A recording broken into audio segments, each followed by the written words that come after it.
이번 시간은 KBS 프로그램을 말한답니다. 오늘은 김태훈 시청자 평가원이 독립영화관에 대해 의견을 전합니다. 김태훈 평가원 어서 오세요. 안녕하세요. 안녕하세요.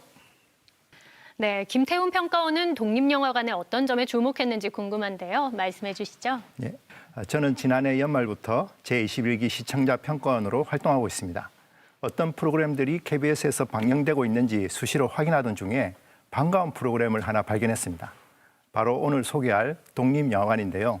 제가 지금보다 훨씬 젊었을 때 열심히 챙겨봤던 프로그램이 지금도 계속되고 있다는 사실에 먼저 놀랐고, 또 한편으로는 이 프로그램이 왜 생각보다 주목받고 있지 못할까 하는 의문도 생겼습니다. 그래서 이 시간에 공부하는 마음으로 리뷰를 준비했습니다.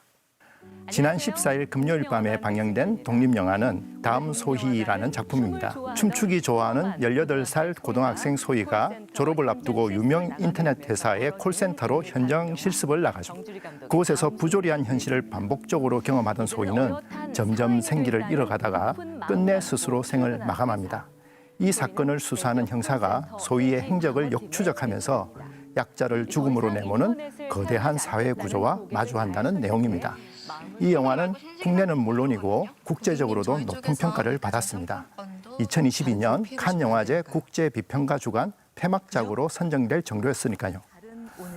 독립영화관은 매주 다양한 영화들을 소개하고 있습니다. 지난주에는 기묘한 밤의 단편들이라는 주제로 핏줄, 홀, 둔내면 임공로 등 20여 분 안팎의 단편 영화 3작품이 소개됐고요. 올해 초에는 신년 기획으로 베리어 프리 특별전이 마련됐습니다. 베리어 프리란 장벽을 없애는 이란 뜻이죠. 노인이나 장애인도 불편을 최소화하면서 영화를 감상할 수 있게 하자는 뜻인데요. 예를 들어 시각장애인을 위해 화면을 설명하는 음성 해설을 곁들인다든지 청각장애인을 위해선 대사와 소리 정보를 자막으로 제공하는 방식입니다. 정말 다양한 방식으로 작품들이 준비되고 있는데요. 여기서 제작진에게 간단한 질문 하나를 준비했습니다. 매주 방영되는 작품들은 어떤 과정을 거쳐서 선정되나요? 네, 이에 대한 답변은 독립영화관을 제작한 이태헌 팀장에게 서면으로 전달받았는데요. 정은혜 아나운서가 대신 전해드립니다. 독립영화관에서는 다양성과 참신성, 실험 정신을 가진 작품을 기준으로 선정하고 있습니다.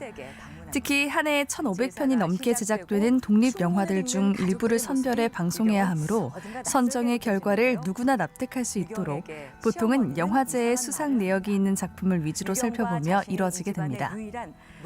이 과정은 담당 PD와 작가가 함께 진행하게 되는데, 이를 위해 평소 각종 영화제에 참석하고 제작자, 감독들과의 미팅을 자주 하며 특히 최대한 많은 작품을 찾아보며 더 좋은 작품을 발굴하기 위해 노력하고 있습니다.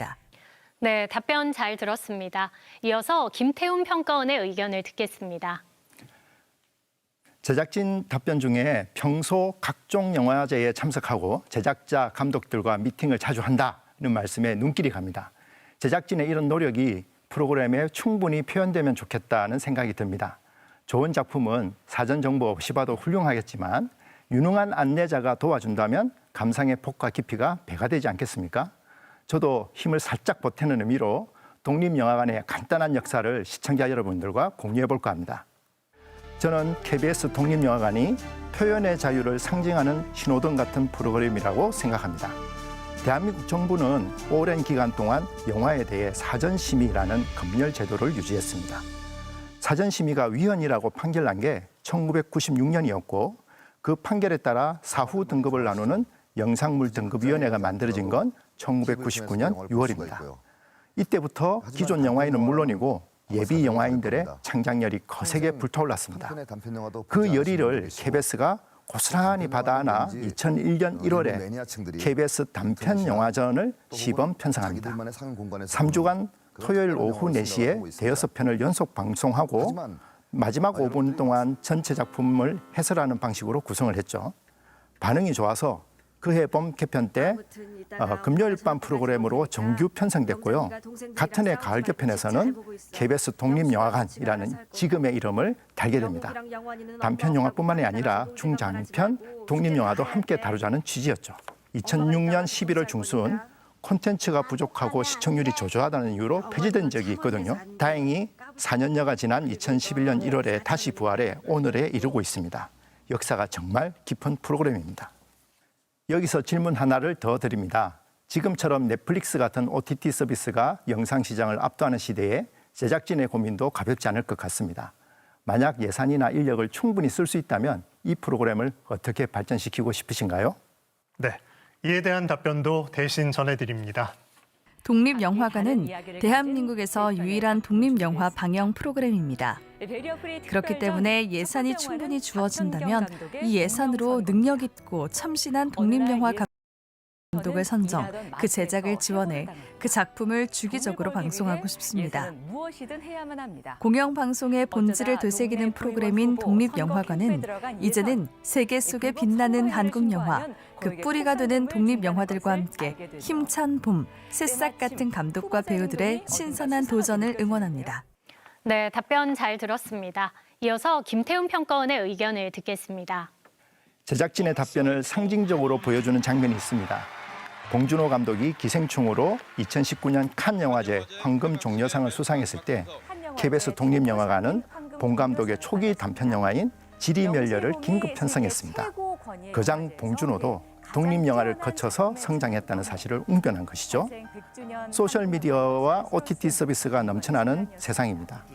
홍수에 마실 물이 없다는 말처럼 너무 많은 콘텐츠가 오히려 선택과 판단을 어렵게 만들 수도 있습니다. 이때 독립영화관이 나침반 역할을 할 수 있지 않을까요? 2001년에 독립영화관 팀이 발간한 자료집 뒷표지를 보면 당연하다고 받아들이는 가치에 의문을 제기하고 무심하게 넘어가는 일들을 다시 돌아보게 만들어 드리겠다고 프로그램 기획 의도를 당당하게 밝히고 있습니다.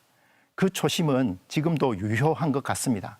독립영화관이 우리 사회에 건강한 질문을 던지고 생산적인 대화를 촉진하는 프로그램으로 지속되고 또 발전하기를 바랍니다.